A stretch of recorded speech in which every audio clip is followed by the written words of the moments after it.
Hello world. This is one Frida Reba Darcy and Patricia O'Connor here, and we are having ourselves a cool, cloudy, kind of smoky looking Sunday morning. Last night we went live and did a little Japanese black pine decandling. I think no black pines were killed in the process. I've done a little bit of re-rigging of the lights. I'm actually going to go up here and show you a little bit.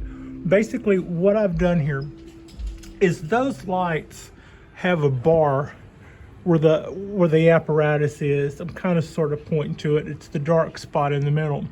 And on either side, those are wings, which is to say they fold up.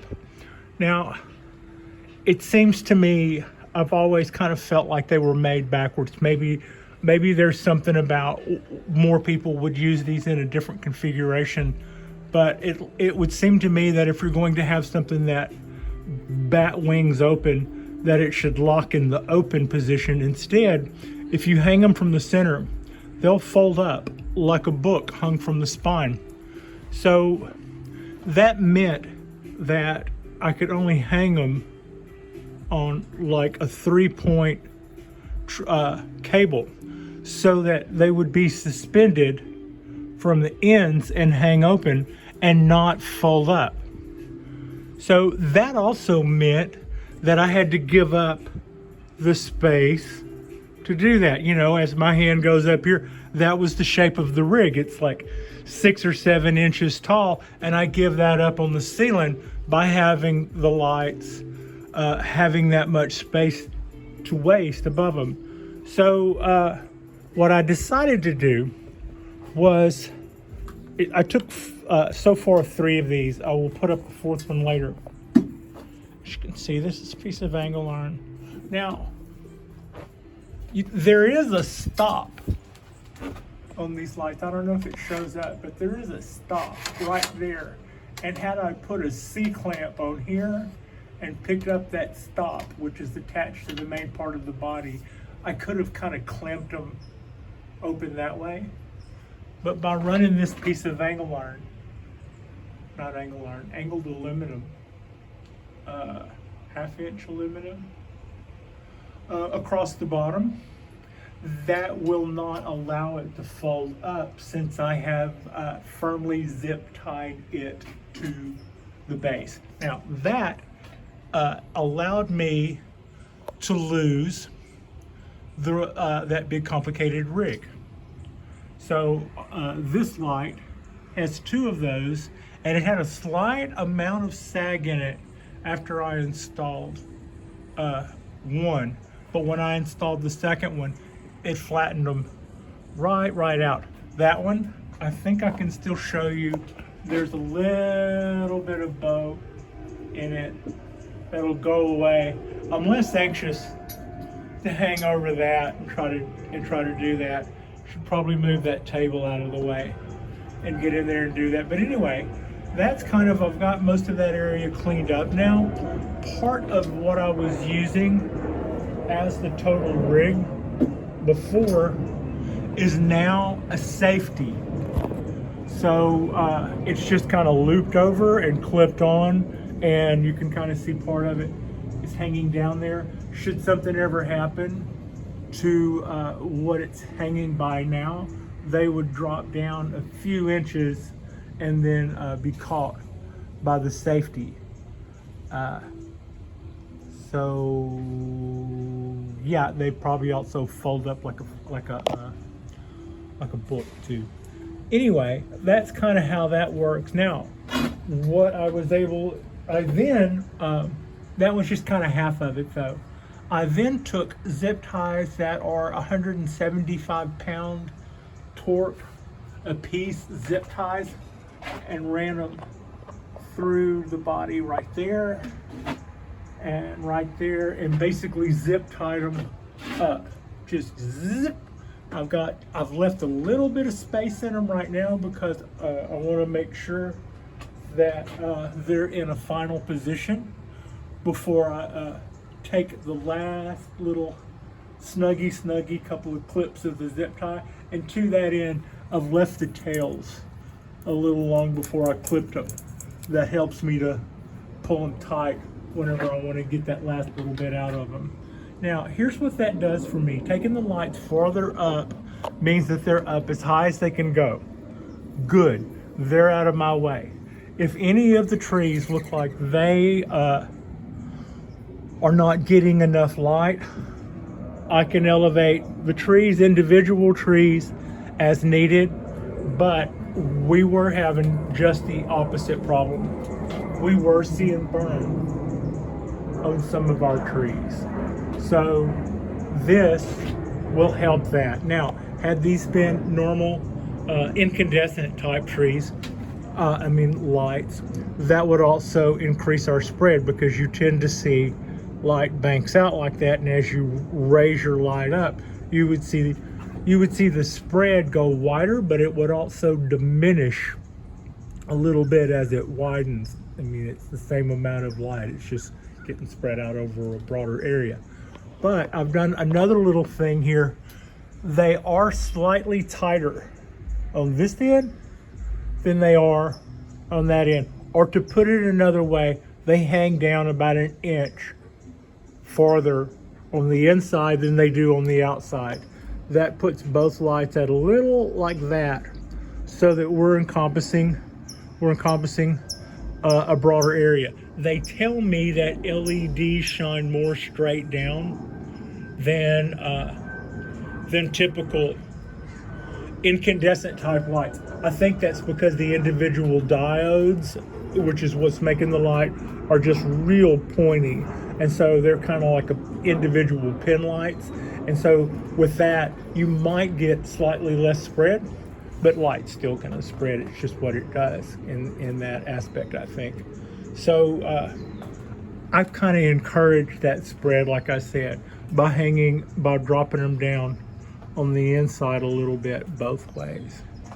So this whole area, and it's a perfect day to show this off, because we got up this morning and it was really bright and sunny and starting to warm up, and then within about 30 minutes it had clouded right up, and so that's really just kind of a nice view of how the lights are. We've got more clearance now. The cypress trees can go a little straighter for a few more inches before they're in the lights again. Some of the new stuff that's here, it will not be as harsh on them. It won't be as harsh on my maples, and it won't be as harsh on my dawn redwood. So that's going to be a benefit of that, and I'm not wasting all of that space up there unnecessarily.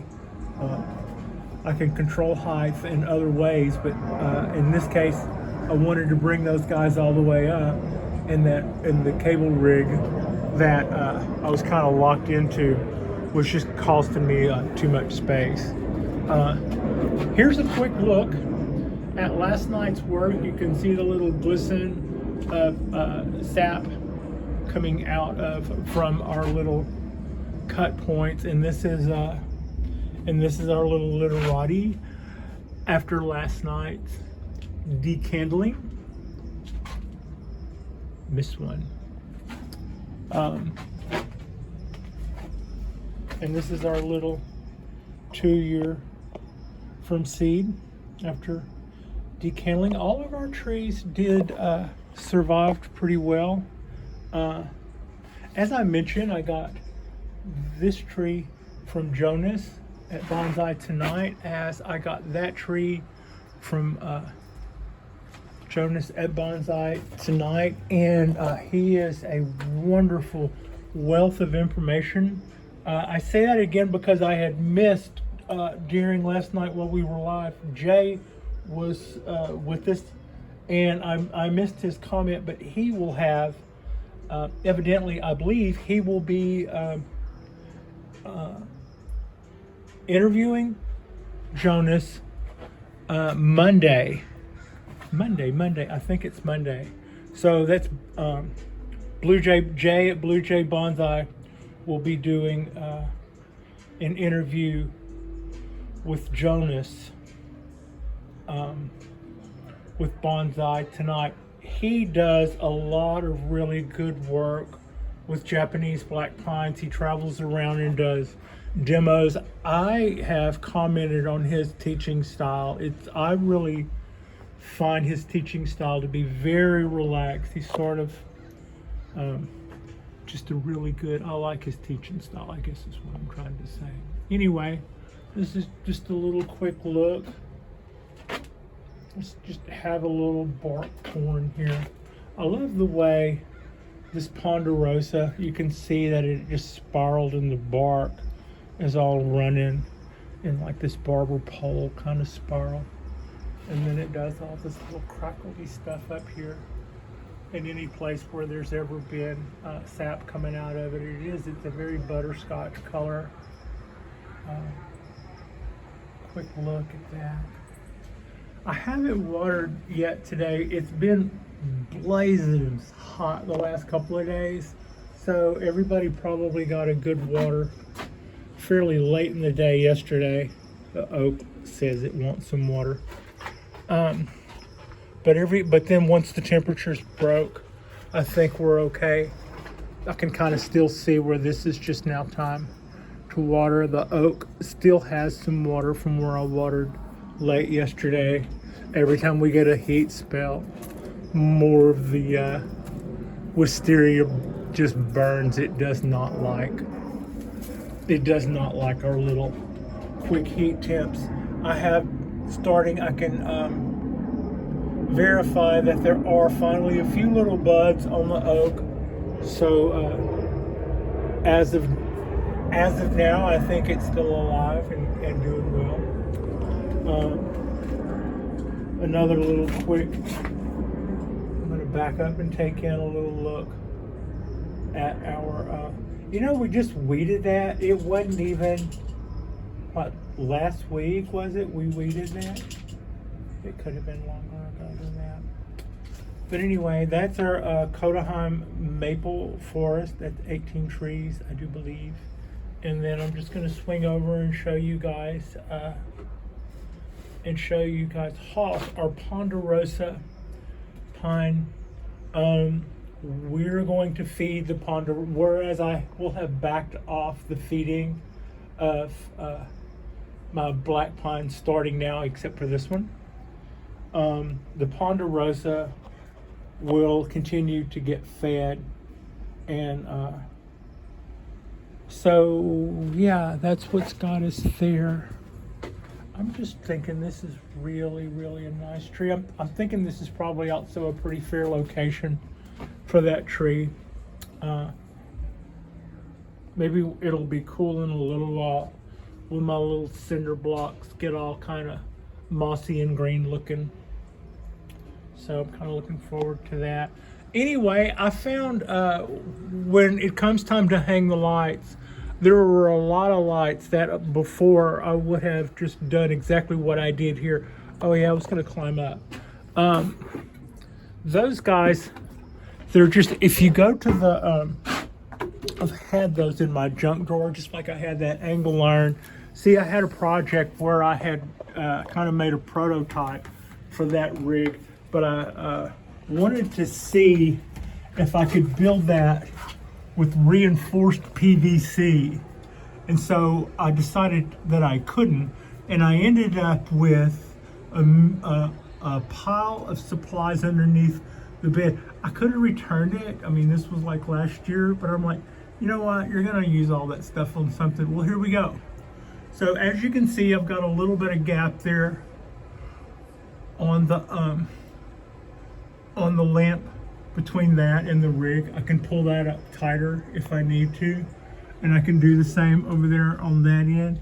Those zip ties, like I said, they are capable of holding 175 pounds a piece, of which this light might be 25 or 30.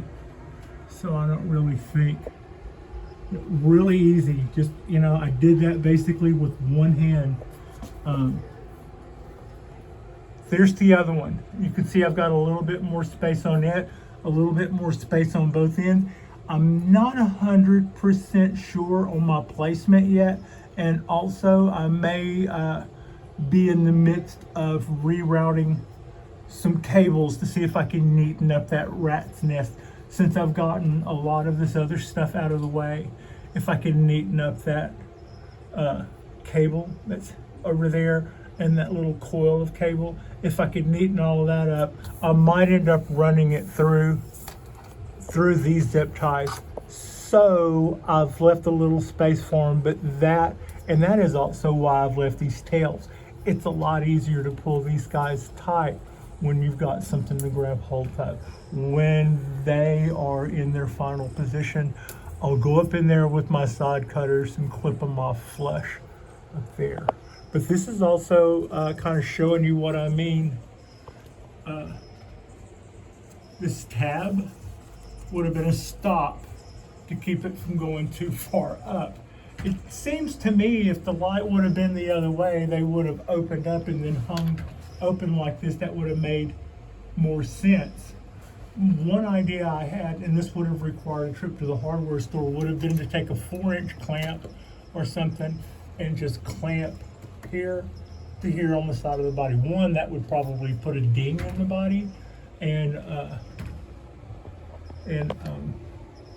two, I would have to go buy 4-inch or 3-inch C-clamps to do that, and I already had 4 pieces of aluminum angle iron hanging out underneath the bed from my from where I prototyped all of this stuff out of materials that were too light for the job.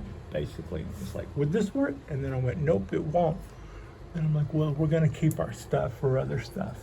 And I'm glad I did, because I was able to do all of this in one.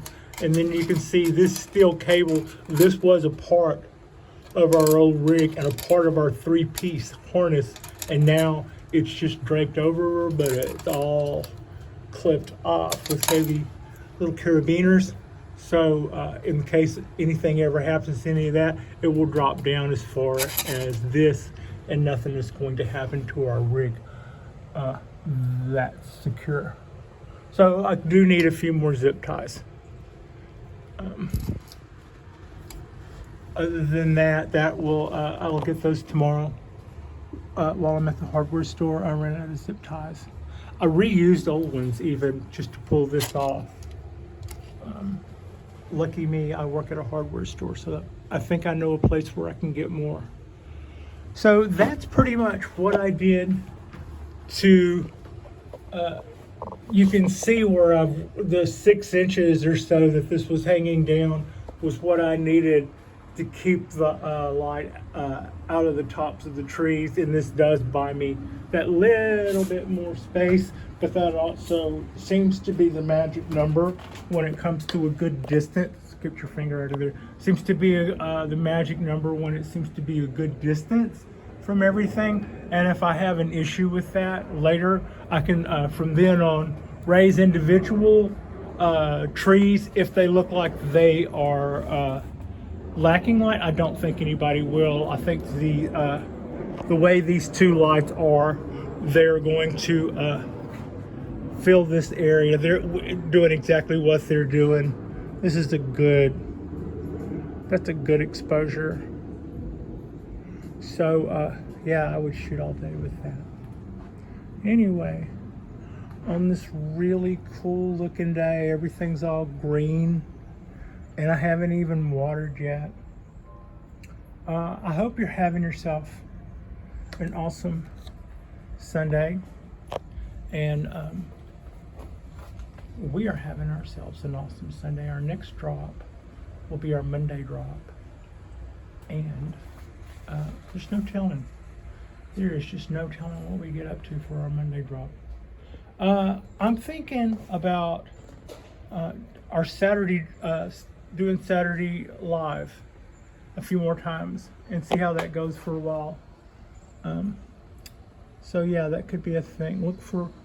Look for us to do another live post Saturday night. Saturday Night Live, or Saturday night and no life. We'll just do bonsai videos, whatever that ends up looking like.